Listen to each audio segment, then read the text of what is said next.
It is tier list time. Yes, it is your favorite podcast, like episodic series where I talk about which characters are good, which characters are bad. Now, as always, a quick note to before we begin with this video is I tend to talk about this from the more 95% side of the game. So these things are probably up until maybe mid masters. I mean, even mid masters is now considered a pretty high rank, to be honest, with the way the new rank distribution is working. But that aside, I want you to understand that I will consider the majority of the 95% and I'll sprinkle in some of the commentary about high level play. Now, I've been scrimming this with a lot of GM players, Masters players. I've been playing a lot in quick play, a bunch in ranked, and I feel like I've gotten a pretty good idea of what the meta and the game is shaping up to be. And honestly, this is potentially the most diverse the game has ever been, outside of perhaps like 𝐒𝐈𝐈 being a little bit stupid right now. And look, I love 𝐒𝐈𝐈, but those changes need to get reversed. This is a little bit silly. But that aside, let's start talking about, season 11 and where do the heroes all stand? Because I have a lot of interesting things to say. So number one, D.Va is actually feeling very, very good. D.Va had a little bit of a problem where, she's by far the only off-tank, only off-tank who's necessarily struggled to shift into the 5v5 format where she can function as a bit of a hybrid of main and off tank, but she's okay. She's a bit of a situational tank. She even saw a little bit of play in 𝐒𝐿𝐶, the Esports World Cup. So if you guys have been watching that, anybody that's actually watching the 𝐒𝐿𝐶 that for some strange reason Overwatch isn't promoting, D.Va is seeing a little bit of playtime here and there, but even there the meta is fairly diverse. People thought that Mauga would be out of control. Well, it turns out Sigma comps are actually competing with Mauga comps, and then we're seeing a healthy bit of dive. And yes, in that dive, D.Va is there. So D.Va, in my opinion, is a B tank, B tier tank. I don't think she's super good, nor is she super bad. She's middle of the pack. Doomfist is surprisingly good. Now, again, I'm not going to think way too much on the end of the spectrum of really high level play, but Doomfist overall, if you understand how to play the character, his strengths, his weaknesses, how to control the map, I feel like a lot of Doomfist players don't necessarily understand how Doomfist brings control to the game by controlling the map. If you understand how to do that, you're going to be a very, very good and successful Doomfist player this season, especially since, there is no defined meta. Now, probably the only thing Doom will struggle against is the poke comps. Now, you're not going to struggle against the Sigma's a very good matchup for Doomfist, but you will, running into the Baptiste 𝐒𝐈𝐈 backline is rough. So that's maybe where you'll start to feel a bit of power drop off for Doomfist. But, if you have a good team pushing in with you, you can still make him work. Still, A tier tank, really good. Please just, learn Doomfist. He's a very high skill ceiling, very decently high reward character. So don't sleep on Doomfist, is very good. Junker Queen. Queen is in a bit of an interesting spot. I don't think she's that good, nor is she that bad, but she's like D.Va. She's situational and she's fine. Like, the problem with Queen is pretty much Kiriko's entire existence ruins her life, and that just hasn't changed. And that's something that Blizzard really needs to sit down and consider, of how much of an impact Kiriko has just against the Queen matchup. But if Kiriko isn't in that lobby and you are even have like maybe one support like playing around you, like maybe a Lucio, helping enabling your pushes with your commanding shout and like maybe a DPS, like Queen is so good. Queen is then like she instantly skyrockets up to S or A tier. But Queen is really not that hard to deal with either. She, funnily enough, out of all the brawl tanks, I think at the moment, and this maybe be a hot take, but I think Queen is the weakest brawl tank. She just doesn't have that much oomph than the other brawl tanks do. And speaking of brawl tanks, let's move over to the now Mauga. Now this is going to be a little bit controversial. I don't think Mauga's S tier. I think S tier is going to be a very interesting one this season, but I think Mauga's A tier. He's not hard meta. There's a bunch of things you can do to deal with him. Zenyatta is really good against him, and Sojourn still has this niche versus the Mauga that, she does a really easy job of baiting out his E, and the same with Hanzo and some other characters as well. And once that E is baited out, his cardiac overdrive, it's very easy to then give him a proper heart attack where he just dies on the spot. Haha, see what I did there? That was a pretty clever joke. It's 10 a.m. Please, like, that was really good, for the love of God. I'm funny. Okay. Anyways, Mauga, very strong, but he's definitely not like the end-all be-all. It's not the Orisa Hog situation that a lot of people were hyping him up to be. He's 100% dealable in the current state of the game. So I do implore people to keep that in mind, that yes, like, he's strong, but he's not like the hard stay meta, and we are seeing that in 𝐒𝐿𝐶, and even in our, we were doing a live stream. I'm playing in the casual lobbies in quick play with my friends, okay? And yes, me and my friends are somewhat high rank and things like that, but he's dealable with. Even when we play against other 3, 4, or 5 stacks and they play the Mauga comp, we're dealing with it with Sigma, we're dealing with it with Ramatra. People just have to learn how to play around Mauga and also how to bait out his cooldowns and then push him hard. A lot of people push into Mauga when he has Cardiac Overdrive online. People don't understand how to respect that. It's very easy to just kite it, avoid the Mauga, and because he has terrible poke, once, you know, like his overdrive is down and it's a pretty big cooldown, you just run it down mid, blow him up, he can't do a single thing about it, and then you run over his team. Once you like understand how to do that, it's very easy to deal with Mauga. Now moving over to Orisa. Orisa as well, I don't think she's bad, and neither do I think she's like super good. She's middle of the pack. She's in her niche, and I think she should always stay in her niche. Now, her buff is a little bit of a red flag. It is a little bit concerning because, in a weird way, Mauga is kind of keeping her in check, and some of the other tanks we'll talk about in just a moment. If those tanks maybe lose a little bit of power, I can see Orisa coming back, but they did a good job of keeping Orisa within her niche. Now, in the off sense, if they want to buff Ursa's survivability again, if they want Ursa to be this survivable base tank, then in my personal opinion, you have to remove Orisa's lethality. I like Orisa when I have to play around this idea that I'm this tank that can combo my, you know, weapons and abilities together to get kills. But in my end, but the trade-off is that, you know, her survivability is questionable. So keep the survivability in the questionable range. Keep her in this, like, you know, a little bit of a niche situation type of character, and then she's fine. Like, she shouldn't be A or S tier, right? This is fine. I think Orisa being middle of the pack is fine. You know what? I don't think she's B or, like, she's not like Diva. I think she's C tier. Yeah, I think Ursa's like C tier. She's not overly oppressive, but I think she's okay. Like, there's no better way of, you know, defining that. So yeah, Ramatra is very good. Now, the thing is, Ramatra in the current state of the game with the bigger HP pools and everything, the thing that a lot of Ramatra players that they are not doing is they're not adjusting their playstyle to account for the current gameplay format, where you really, you kind of want to waste more time with your Nemesis form. Okay, let me see if I can better explain this. So the way the cycle for Ramatra right now works is you poke, you close the distance while you're poking, and you put up your shield to kind of walk in. And then you Nemesis form, and in that first cycle of Nemesis form cooldown, you're using it to bait out cooldowns. Now, let's say if the enemy immediately tries to toss in as many cooldowns as possible to pressure you, you can now play aggressive. The problem with a lot of Ramatra players is they go Nemesis form and they think, okay, I turn my brain off and I run it down mid like I'm Reinhardt. No, you have to use Nemesis form, and in the time you're using Nemesis form, do your level best to actually track cooldowns, because when key cooldowns are thrown out and things, then Ramatra can play very strong, and then he's very strong. He's also actually very good against Mauga. Now you might be like, well, you know, how is he good against Mauga? You know, like, Mauga is really good at melting things, but here's the funny thing. Mauga can be good at melting things, but Ramatra is really damn good at staying alive. Pair that with like a Kiriko right behind him who can do big burst heals and another like main healing support like Ana or Baptiste, and Ramatra can actually do a very good job of giving you know, Mauga a run for his money. So Ramatra really not that bad this season. Yeah, the health pool still hurt him, and I still think Ram could use a little bit of a number increase to help with his aggressive, to bring more emphasis to his aggressive playstyle. But the more passive playstyle isn't that bad either. It's just people have to adjust, like, okay, you know, I just have to like be a little bit more patient and then I can go crazy. So Ramatra, really good tank, do not sleep on him. Reinhardt also falling in to this scenario where Ryan and Ram are pretty much the same power level right now, and it's almost a stylistic choice between the two. Ryan is also very, very good. I feel like a lot of people just don't understand how to either play tank or, specifically in this case, Ryan, where they waste a lot of time shield botting and they don't take the appropriate space. I feel like I might just do a dedicated video as to why people suck on tank if they don't understand how to play it.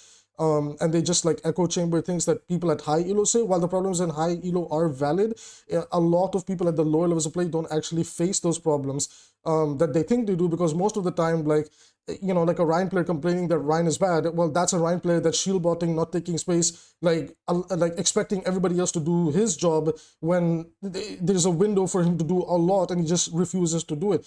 Reinhardt is very good. He's very, very good against all the brawl tanks. Mauga is like his only bad matchup. Even the Ramatra matchup now is kind of a little bit of a skillful matchup. Because Ramatra has to play a little bit more passive. Like, if the Ramatra plays aggressive, Ryan can definitely outduel him, especially with the new armor value Ryan has. He's definitely tankier to the point where Ramatra fighting away at Ryan will put Ramatra at a little bit more risk. And Ryan has very good matchups into Queen as well. So Ryan, very good tank. A tier, I would say, especially like on his maps, he's very, very good. And then like obviously like if you play him on the more open maps and shit like that, he drops to maybe B or C depending on the map.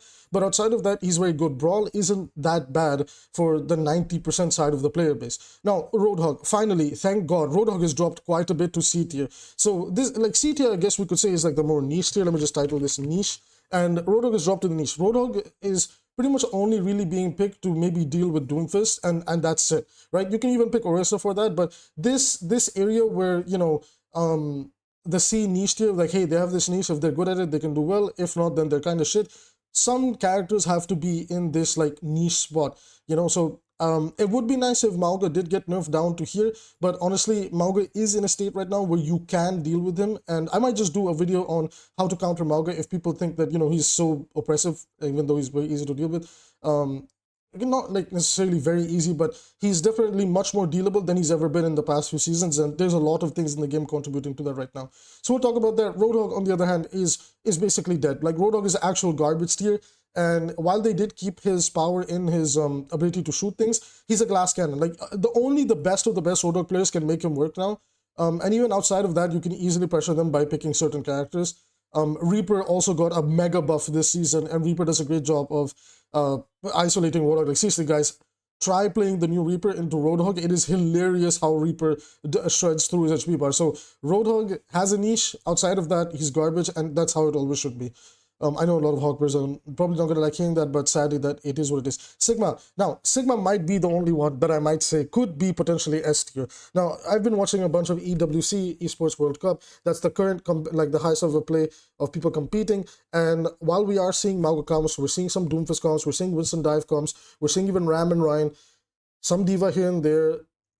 The one character that is popping up the most is the poke tank Sigma. Now, why is Sigma appearing a lot? Well, as you guys know, they definitely overbuffed 𝐒𝐈𝐈, and 𝐒𝐈𝐈 does enable the poke style to thrive a lot more. And then we still have the fact that Baptiste has never been nerfed in the game. And, you know, when you put Bap and 𝐒𝐈𝐈 together, or even like Bap Lucio or Kiriko Lucio, with the Sigma along with like poke DPS, because poke like Ashe and Cassidy are at the highest levels of play, they are the new meta somewhat. So Sigma just complements all of that really, really well, and Sigma is just overall a pretty solid tank. So Sigma, you know what, I'm gonna throw him up here. I think Sigma is the S tier tanks this season.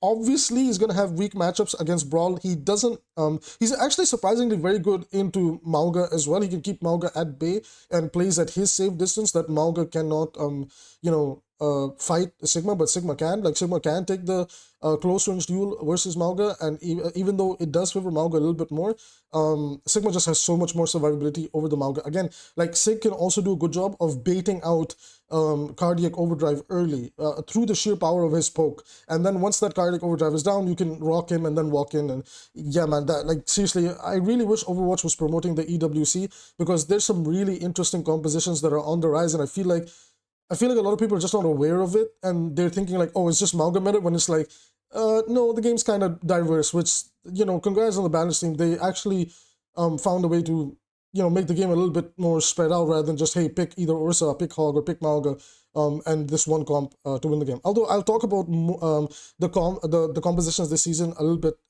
in a different video. I just feel like it is worth mentioning that the meta compositions are seemingly a bit diverse and map dependent, which is what we liked in Overwatch 1 as well. Now, Winston is very good. I think Winston's A tier.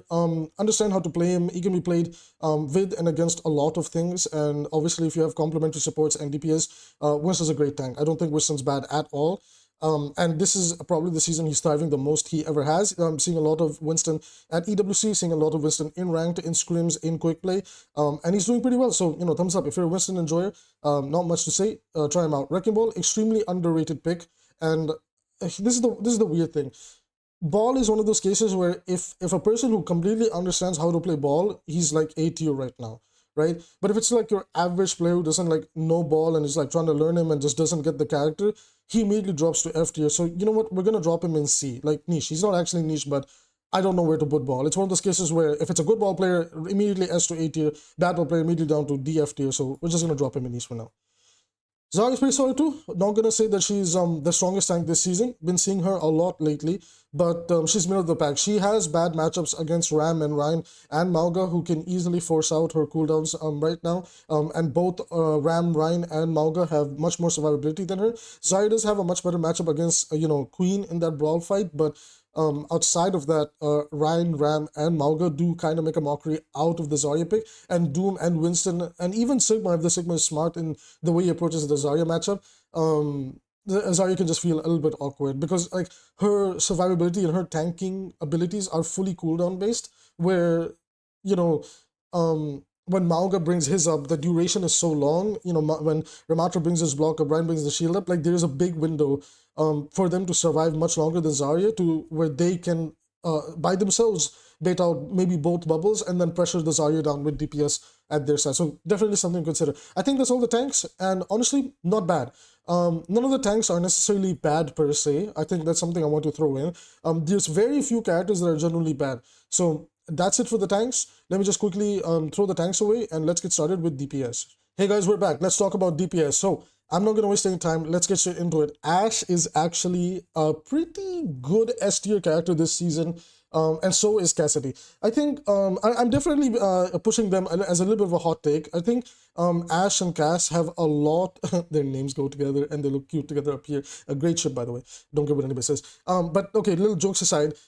Ashe and Cass, basically before they were really withheld by Sojourn and Tracer holding their spot, but now Cass's new mag grenade and Ashe finally overtaking her spot from Sojourn allows them both to thrive, and I've been seeing both of them a lot in EWC. So again, like even though I'm considering the majority of the player base, I am thinking just a little bit on EWC and what's being played as well, and at the moment it does seem like from the hit scan category, Ashe and Cassidy are pretty damn strong, and they're very good to invest into.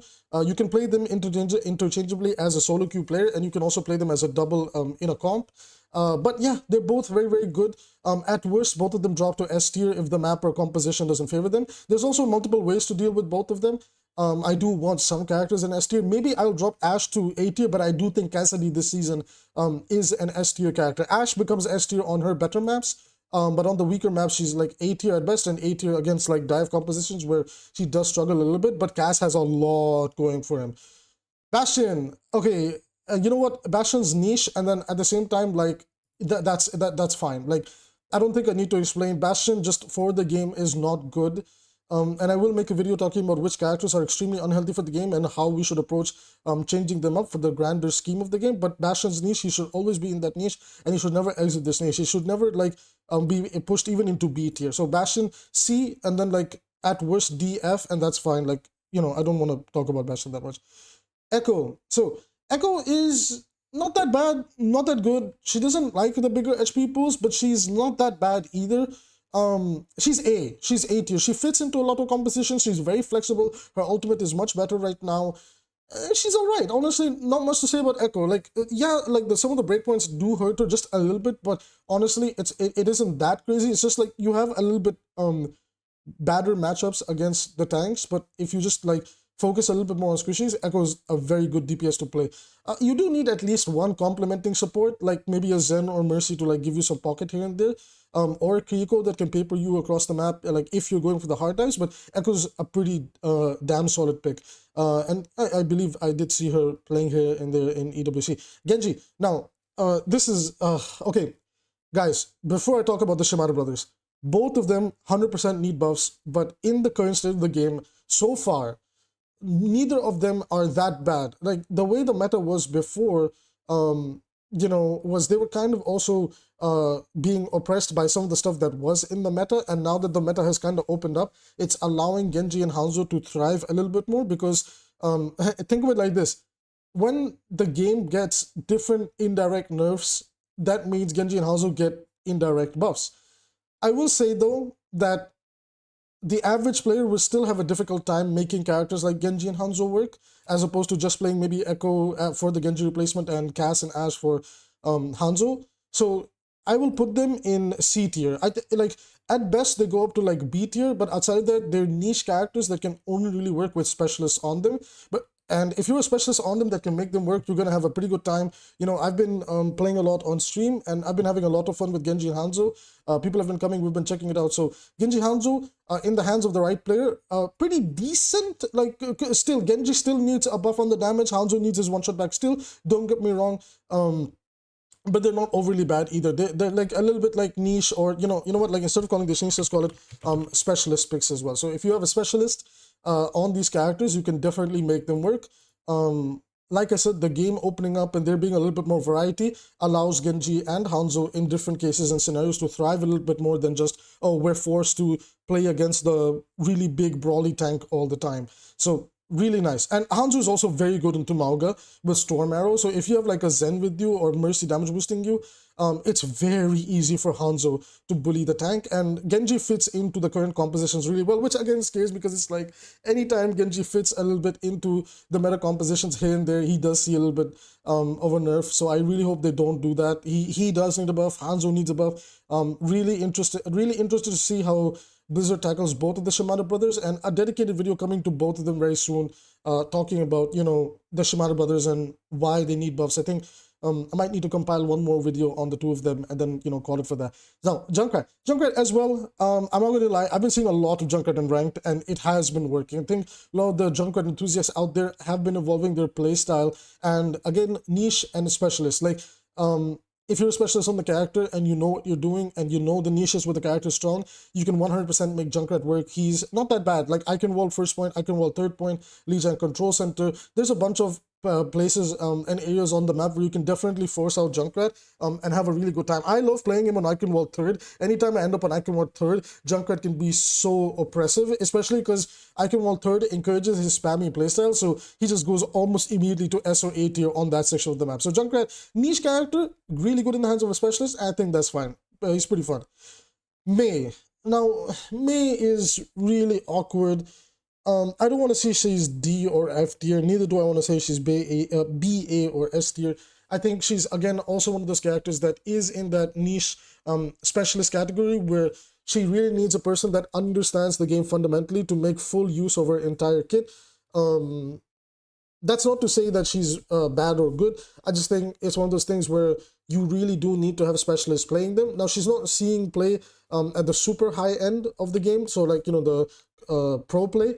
But on ranked, Mei is kind of popping up here and there, and she's okay. Like, she does fit into the brawl comps, and yes, there are better options to play. And the thing is, the only thing that's kind of gatekeeping Mei right now is if she plays into a pokey comp, she has a really terrible time, and Pharah makes her life a living hell. Speaking of Pharah, Pharah is so good right now, A tier character. I did a video a while back where I legitimately said that Pharah has the potential to be meta, but people don't understand how to play her.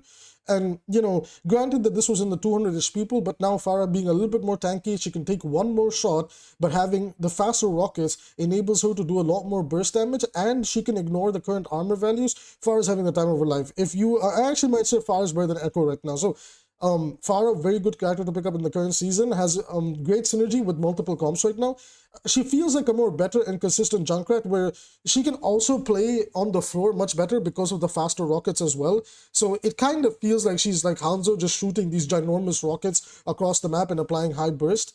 But you just have to be careful because you do have a big hitbox and, you know, keep your movement going. So Pharah, really good DPS pick in the season. Very strong and really not that bad in the current state of the game. Reaper, oh boy. Okay, so this is a blistering hot take, right? I think Reaper is B tier in a bunch of situations when he's playing against tanks that perhaps have a little bit less on the armor side.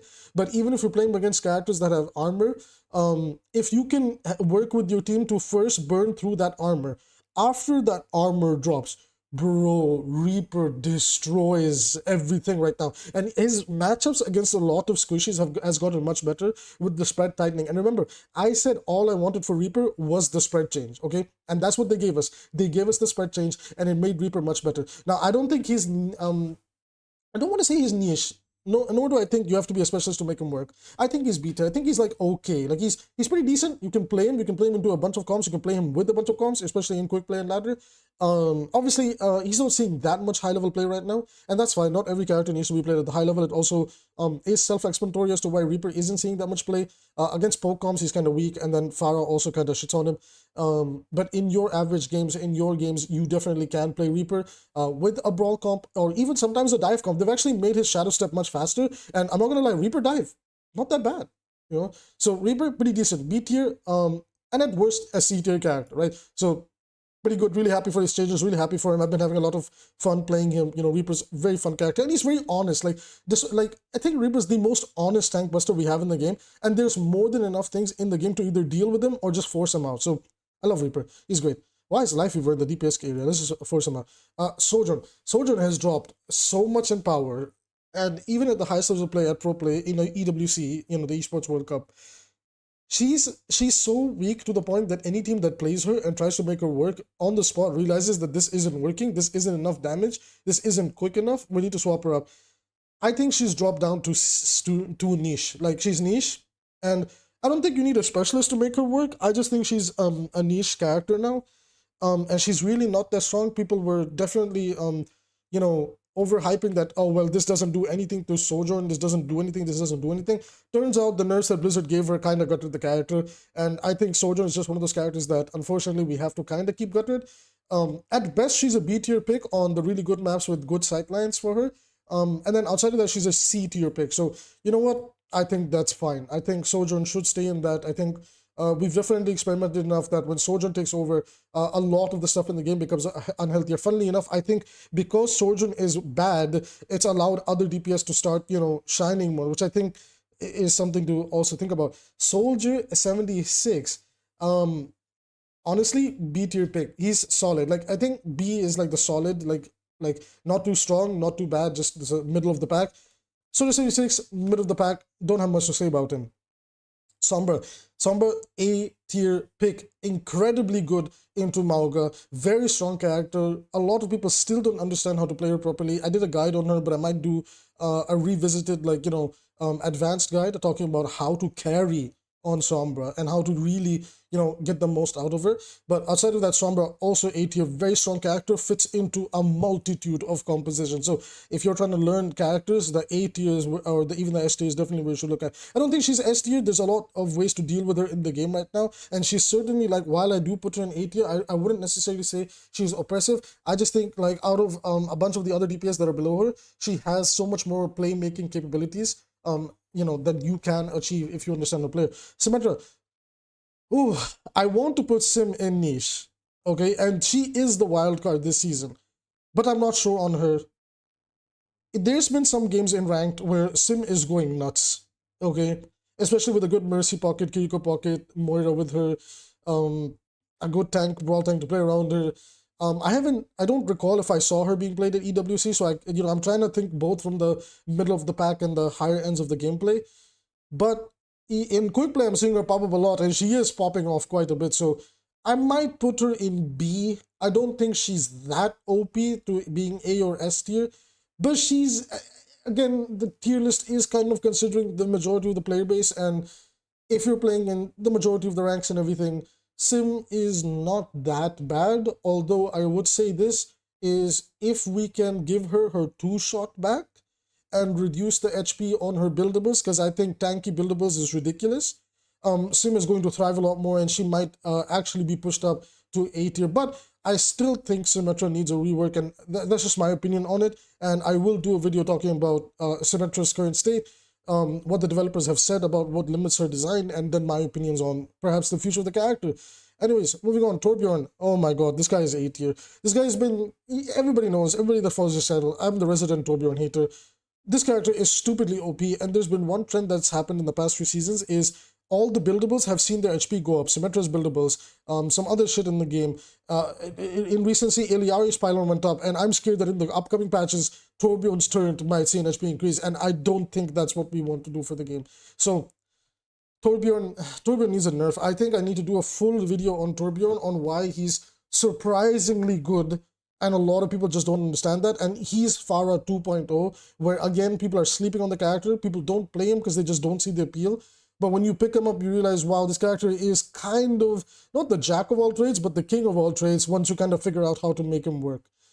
Tracer, S tier. I don't think Tracer will ever drop from S tier from now on. I think she's just very flexible, versatile, able to do a lot for her team, the compositions and everything. She can fit into very well. She's seeing a lot of play at high levels of play. She sees a lot of play at middle of the pack areas too, and in Masters and above. So Tracer, pretty solid. Not much to say about her. Everybody knows Tracer by now. Venture, definitely underestimated by a lot of players. Now, I think Venture, when in Mauga comps, can go straight into A tier. But outside of that, they drop into B tier. And I think that's why I think Venture is okay in this spot. Like, they have good synergy with certain tanks and supports. And then outside of that, they drop to B tier when they're being played by themselves. They really don't want to play against maybe perhaps Rush or Brawl comps. They like to play when the game slows down, and that's kind of what Mauga enables, or even in Ursa comps. Ursa tries to slow down the game to her pace, so that's where Venture shines the most. But outside of that, Venture is pretty solid. I think it's okay for them to be in B. Moving over to Widowmaker, A tier pick. I don't think I need to explain why. If you're good on Widow, she goes from A to S, anywhere around there. And then if you're bad on Widow, she drops to C or F tier, just completely player dependent. But if I'm being honest and these characters are being played to perhaps, let's say, the most optimal state, then she is a pretty A tier character. Okay, I think I've covered all the DPS. I'm trying to look at the tier list. Yeah, I think that's it for the DPS.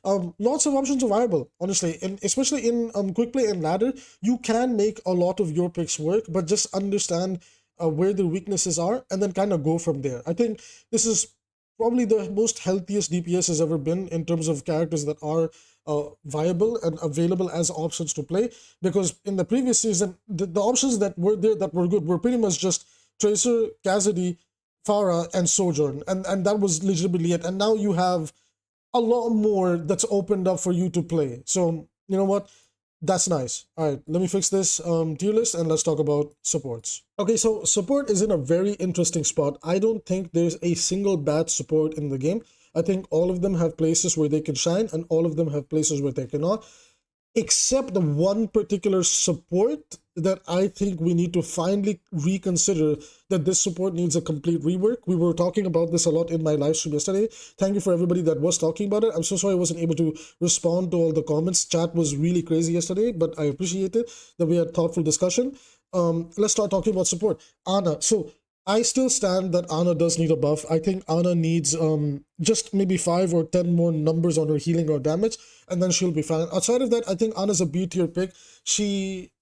You can't play Ana with another off healer. I'm not going to talk about off support and main support, but main healing and off healing, you need another high healing support with Ana, because in the current environment of the game and with the way HP pools are working, Ana needs almost an extra shot even on squishies that she wouldn't need before, and because of that, she does drop from S and A tier down to B and even sometimes C tier. So Ana kind of in that B tier spot right now.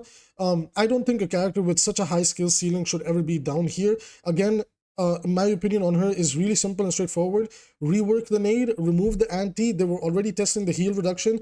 Give her heal reduction. Use that as an excuse that we nerfed Ana in this way. We'll give her something more fair. We're going to increase her healing and damage output as a compensation and push her back up. Come on, guys. Like, this character is pretty high skill ceiling, high reward compared to a lot of the other supports that require minimal brain power and hand power to do anything.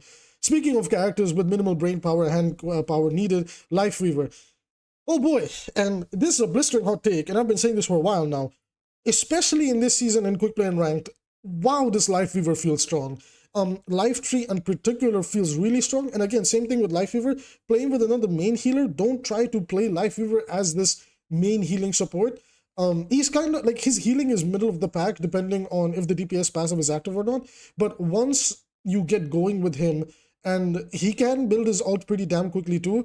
Man, when you have that Lifeweaver player that understands how to play Lifeweaver, how to use the pull and petals to bring out the most value and utilize the tree, dude, it's crazy. Yesterday on the live stream, we had this Lifeweaver player who blocked Earthshatter with tree, and then after blocking that, the tree is like obviously healing us, and we were able to walk in and decimate the enemy team. It was insane. I think I'm going to put the clip on the screen right now, so check it out over here.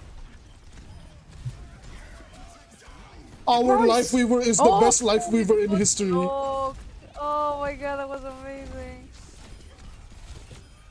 Our Lifeweaver is the best Lifeweaver in history. Amazing.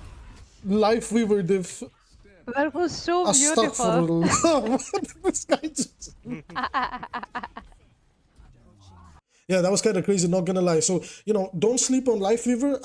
As much as I would really like to discourage Life Weaver being played, I think if you play him with another main healing support, he can definitely feel very powerful. So playing with Bap, Kiriko, Moira, that's definitely where he's gonna start shining. Please stop playing him with Mercy. It is a throw. Stop doing that. I'm begging.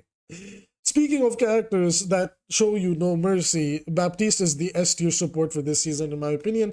I think Bap has very few... Well, he only really has one comp he doesn't fit in. Outside of that, Bap has honestly been an S tier support for like the entire Overwatch 2 lifespan. Everybody can fundamentally agree. He's so powerful. He brings so much to the table. The shift, the AoE healing, the immortality field, window. So many characters benefit from it now as well, especially with 𝐒𝐈𝐈. And man, Bap is so crazy. Bap... especially paired with the new meta support that's entered the meta, 𝐒𝐈𝐈, very oppressive characters. Speaking of meta and the sun that rises and blows up in your face, 𝐒𝐈𝐈 is in the S tier and at worst drops to A tier. So I'm going to drop her in the A tier, but on her maps with the Baptiste, she can skyrocket to S tier very quickly. Like Circuit Royale, Aruna Sapi, Esperanza.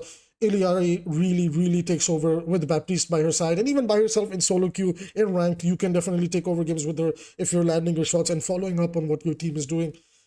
That 𝐒𝐈𝐈, look, my favorite support to play, unironically, is 𝐒𝐈𝐈, but I don't think she should be this strong. She was already really strong. It's just people didn't know about it. It's like the thing with Torbjorn and Fire. People just didn't know that these characters are good because there's this other character that's overwhelmingly powerful. And I'm saying that for Life Weaver too, that Life Weaver is being slept upon as well. And if they did say that they want to buff Life Weaver, and that's what scares me. Why should we buff Life Weaver when he's already this good? And the Life Weaver video might in-depth video would be for another day, but I'm scared about Life Weaver going up to S tier or like becoming an even stronger pick in the A tier category with more consistent power.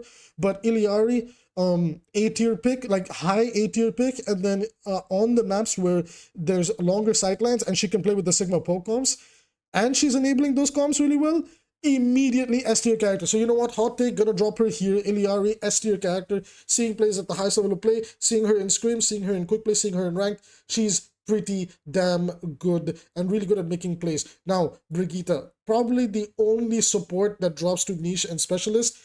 I don't think people realize how bad the new tank passive has hurt Brigitte. Brigitte has a really bad time against tanks in general, especially because ever since they allowed Winston to ignore armor, Brig really doesn't have much going for her when Winston's there. And because she can't boop him away as effectively, Winston just like shrugs it off, walks up and deletes her anyway. Brig has a really bad matchup against pretty much all the brawl tanks. And with the fact that Lucio is almost a permanent pick too, he could just run it down mid with the tank or DPS and immediately delete Brig. Brig is in a really rough spot, and that was going to be my blistering hot take. I think we've reached a point right now where we need to reconsider some sort of a rework or power redistribution in Brigitte's kit, because look guys, I always try to be fair. You know my favorite characters, but I don't think we should have a situation where some characters get completely gutted, and I think Brigitte is almost there where she's about to become the worst support in the game. I know she ruined Overwatch 1 and I hated her too. I was the Brig player for my GOATS team when we were scrimming and playing like semi-competitively with other teams and Discord groups and shit. But I can't disagree from the fact that she feels so weak. She really has nothing going for her. She has no damage. Inspire is good, but it's like Inspire is only good if you're able to trigger it a lot. And it really just feels like pick Brig if they play D.Va. If they play anything other than D.Va, never ever pick Brig, because everything else just walks over her and she can't do anything about it. So Brig, maybe, again, maybe, just slightly relook at the character.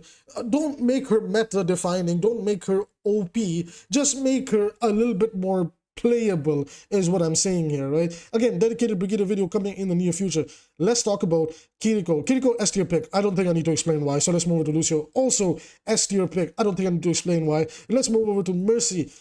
Now, because the game has kind of opened up, I think it would be disingenuous to put Mercy in F and D. There's a lot of picks in the game right now that Mercy can benefit. Symmetra, Reaper, she's pretty good with. Pharah, Genji, Hanzo enabling their breakpoints, Junkrat on Junk Super Smash. So I think Mercy, like with there being more DPS options in particular available that do rely on her, Mercy can go into the niche slash specialist pick. She's definitely in a much better spot than Brigitte, but I'm not going to, try to push Mercy to be A or S tier. I think she's, again, the problem with her is she's so overly reliant on her DPS doing things. And unfortunately, unless we decide to fully rework the character, change her entire kit, that's just never going to change. And because of that, she will always be in the specialist or niche category, and that's just sad. I think Mercy is a great iconic character, and it would be nice if maybe we, relooked at the way she's interacting with breakpoints in the game. Moira. Now, she's not seeing that much play in EWC. She's not seeing that much play even in scrims. But in ranked and quick play, from my experience, she is seeing a lot of play. And I will say she's perhaps not S tier like she was last season, but she's definitely an A tier pick. She's still very strong, but because the game is a little bit more on the pokey side and Rush kind of demanding Kiriko and Lucio a lot more in the current state of the game, she's definitely lost a little bit of power. That doesn't mean you can't play her into Brawl, Rush, and Poke. She still has ways to fit into those comps. And that's kind of what keeps her in A tier. She definitely didn't lose that much power going into this patch, but her worst comp to play her against is definitely the Poke comp. She really doesn't like playing against Poke comps. More is a character that wants to be moving around as much as possible, and once the Poke comps kind of pop up, she does feel kind of awkward. Speaking of Poke, ending of this tier list is everybody's favorite Poke support, Zenyatta, and Zenyatta is A tier. Zen, at the overall gameplay, like if you play him, he's very good. He's really good into Mauga. He's really good into a bunch of other tanks as well that lack that ability to put a shield or some form of block up. So when you see that Mauga, hey, lock that Zenyatta and just get rid of him, it's so easy, especially if you have a high burst DPS like Cass, Ashe, Hanzo. It's so easy to melt him. It's really very easy to do it with Zen. And because we have a little bit more poking happening this season, Iliari Zen is not that bad of a comp either. We were experimenting with it, last night after the stream. Bab Zen is back, Bab Iliari is back. So there's a little bit of everything is happening right now. We're seeing dive, we're seeing poke, we're seeing brawl, we're seeing rush. So this is the most diverse the game has ever been. And that's where I asked this question, like, isn't this kind of what we wanted for the game? Now, don't get me wrong, Iliari 100% needs a nerf. I think Iliari should drop down to B tier or A tier at best. I don't think Iliari should ever be in the S tier category. And I did put her there simply because I think, like, once the meta settles down, I can see it being Sigma, Iliari, and Baptiste around Cass and Cassidy, around Cass and Cassidy, Ash and Cassidy, excuse me. So I can definitely see the double hit scan plus, the double hit scan supports plus the Sigma becoming a thing, but I can also see a counter comp to that on the rise with Ramatra as well. So, yeah, honestly, like, it's pretty good. Like, I think by the mid-season, they'll probably nerf Iliari anyway. And then we just pray to God they don't put anything else silly into the game, because this is probably the best the game has ever been in terms of what's viable, in terms of options to play, in terms of how a lot of things feel. And there's something that I want to talk about in tomorrow's video. I want to talk about Burnout and Overwatch. And I also want to talk about, the misconception about counterpicking, because there's a lot to talk about that I feel like people don't understand enough about counterpicking, that counterpicking is a problem, but where and when does it become a problem, and where and when can you play around it?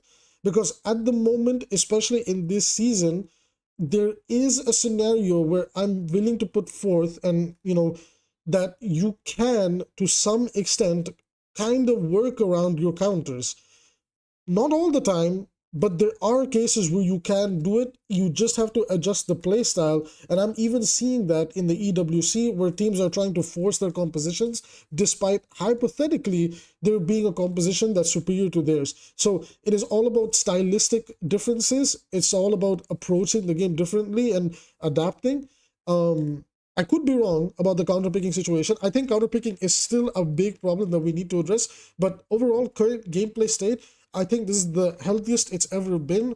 And that is also at the same time my fear, because the last time we got this close to the game being pretty decent was Season 9, the first patch. And then in the mid-season, Blizzard murdered the game. So my fear is pretty much this.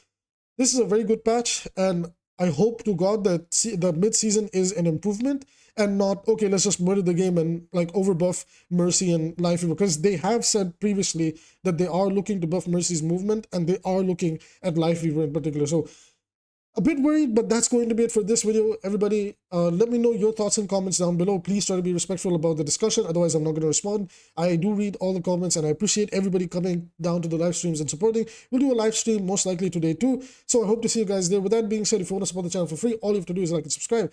If you want to support me financially, Patreon down below, check it out. With that being said, see you in the next video.